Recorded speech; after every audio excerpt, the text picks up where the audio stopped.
আসসালামু আলাইকুম। সবাইকে স্বাগত জানাচ্ছি। আমি নাসরুল ইসলাম তন্ময়। শুরুতে বিআরবি কেবল সংবাদ শিরোনাম জানিয়ে দেব এই মুহূর্তে হাতে পাওয়া সর্বশেষ গুরুত্বপূর্ণ আপডেট বাংলা সংবাদ।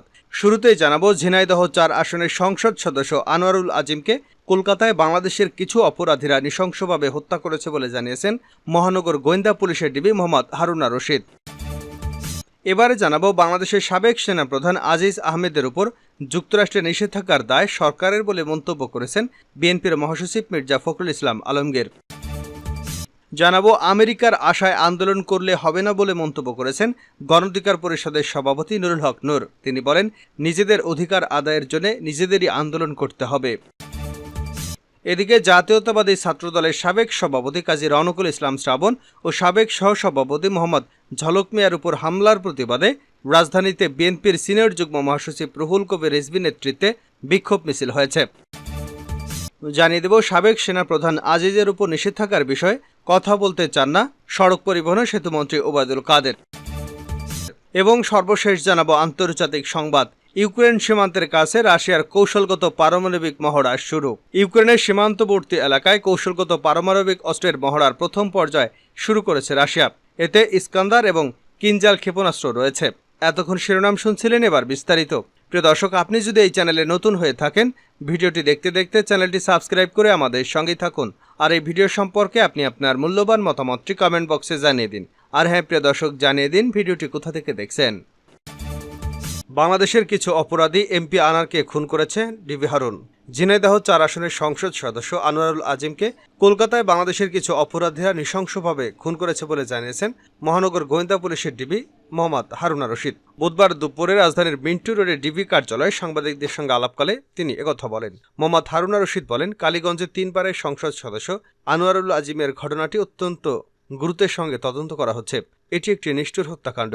এই হত্যাকাণ্ড পারিবারিক নাকি আর্থিক কারণে হয়েছে নাকি দুর্বৃত্তরা তাকে খুন করেছে, আমরা তা তদন্ত করে দেখছি। তিনি বলেন, একজন সংসদ সদস্যকে যেভাবে বাংলাদেশের কিছু অপরাধী নৃশংসভাবে হত্যা করেছে, আমরা তাদের কয়েকজনকে আইনের আওতায় নিয়ে এসেছি। তদন্তের স্বার্থে আমরা আটক ব্যক্তিদের নাম বলছি না, বাকিদেরও আইনের আওতায় নিয়ে আসা হবে। ডিবি প্রধান বলেন, বিষয়টি নিয়ে আমরা নিবিড়ভাবে ভারতীয় পুলিশের সঙ্গে কাজ করছি। প্রতিক্ষণেই তাদের সঙ্গে আমাদের কথা হচ্ছে। অনেক তথ্য পাচ্ছি, তদন্তের স্বার্থে সেসব বিষয় আমরা বলতে চাচ্ছি না। তিনি আরও বলেন, সংসদ ভবন এলাকা থেকে সংসদ সদস্য আনোয়ারুল ভারতের উদ্দেশ্যে রওনা হয়েছিলেন। এর জন্য এই ঘটনায় শেরেবাংলা নগর থানায় মামলা হবে। আমরা তার মেয়েকে মামলা করতে সহযোগিতা করব। সাবেক সেনাপ্রধানের উপর নিষেধাজ্ঞার দায় সরকারের, ফখরুল। বাংলাদেশের সাবেক সেনাপ্রধান আজিজ আহমেদের উপর যুক্তরাষ্ট্রের নিষেধাজ্ঞার দায় সরকারের বলে মন্তব্য করেছেন বিএনপির মহাসচিব মির্জা ফখরুল ইসলাম আলমগীর। বুধবার নয়াপল্টনে বিএনপির কার্যালয়ে যৌথ সভা শেষে এক প্রেস ব্রিফিংয়ে তিনি এমন মন্তব্য করেছেন। বিএনপির প্রতিষ্ঠাতা জিয়াউর রহমানের মৃত্যুবার্ষিকী উপলক্ষে এ যৌথ সভার আয়োজন করা হয়। ফখরুল ইসলাম বলেন, জিয়াউর রহমান অল্প সময়ের মধ্যে রাজনীতিতে আমূল পরিবর্তন এনেছিলেন। আমরা দৃঢ় কণ্ঠে বলতে চাই, তিনি গণতন্ত্রের সূচনা করেছিলেন। বাংলাদেশের গণতান্ত্রিক সমাজ প্রতিষ্ঠা করার সূচনা করেন তিনি। সাবেক সেনাপ্রধান আজিজ আহমেদের উপর যুক্তরাষ্ট্রের নিষেধাজ্ঞা নিয়ে ফখরুল ইসলাম বলেন, কি লজ্জার কথা। সাবেক সেনাপ্রধানকে আমেরিকা থেকে স্যাংশন দেওয়া হয়েছে। এটি জাতির জন্য কত লজ্জার। এজন্য দায়ী কে? দায়ী সরকার। তারা সেনাবাহিনীকে অন্যায়ভাবে ব্যবহারের চেষ্টা করার কারণে এই ঘটনা ঘটেছে। দেশের এবং দেশের বাইরের মিডিয়ায় বারবার বলা হলেও এ নিয়ে সরকার কোনো ব্যবস্থা নেয়নি। আমেরিকার আশায় আন্দোলন করলে হবে না, ভিপি নূর। আমেরিকার আশায় আন্দোলন করলে হবে না বলে মন্তব্য করেছেন গণঅধিকার পরিষদের সভাপতি নুরুল হক নূর। তিনি বলেন, নিজেদের অধিকার আদায়ের জন্য নিজেদের আন্দোলন করতে হবে। বুধবার দুপুরে জাতীয় প্রেস ক্লাবে জহুর হোসেন চৌধুরী হলে আয়োজিত ধারাবাহিক প্রশাসনের নির্বাচন ও বাংলাদেশের গণতন্ত্রের ভবিষ্যৎ শীর্ষক আলোচনা সভায় তিনি একথা বলেন। বাংলাদেশ লেবার পার্টি এই আলোচনা সভার আয়োজন করে।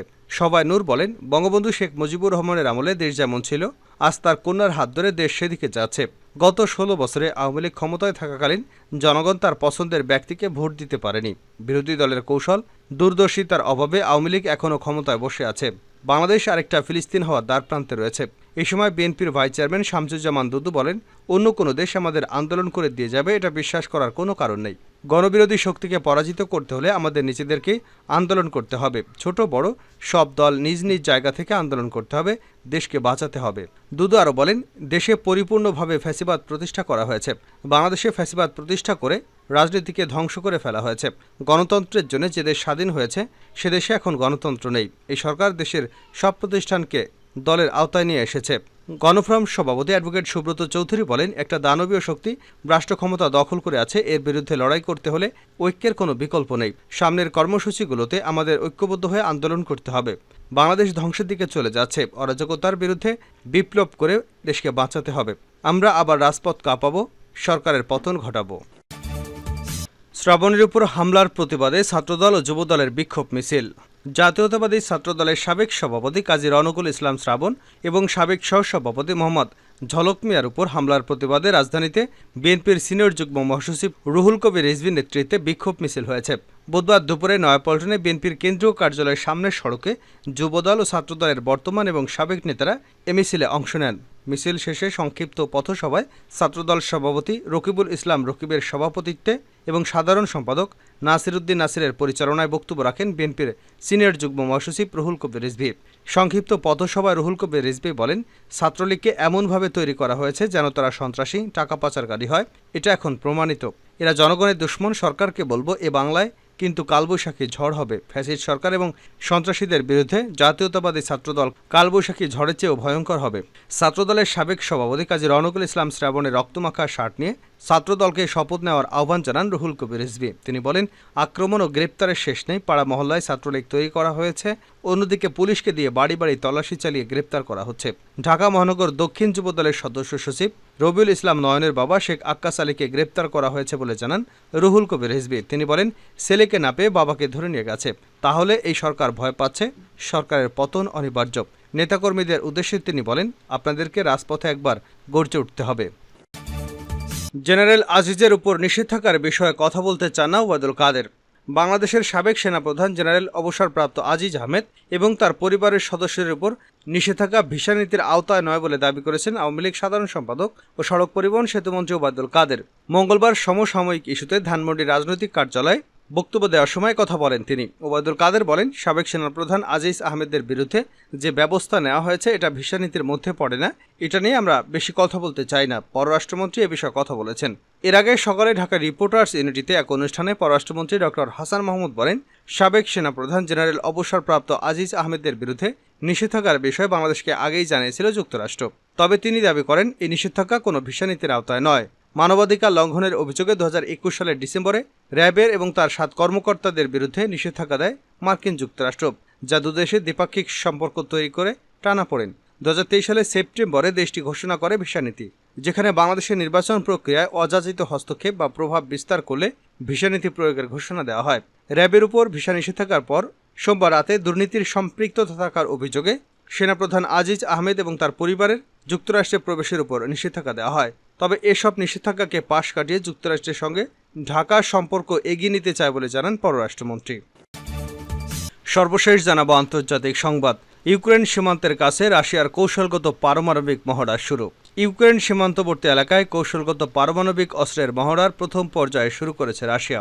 এতে ইস্কান্দার এবং কিনজাল ক্ষেপণাস্ত্র রয়েছে। রাশিয়ার প্রতিরক্ষা মন্ত্রণালয় মঙ্গলবার বলেছে যে মহড়াগুলো দক্ষিণের সামরিক জেলায় অনুষ্ঠিত হবে। এর সীমানার সাথে যুক্ত ইউক্রেনের এমন কিছু অংশ যেগুলো মস্কো 2022 সালের ফেব্রুয়ারিতে হামলা করে দখল করে নেয়।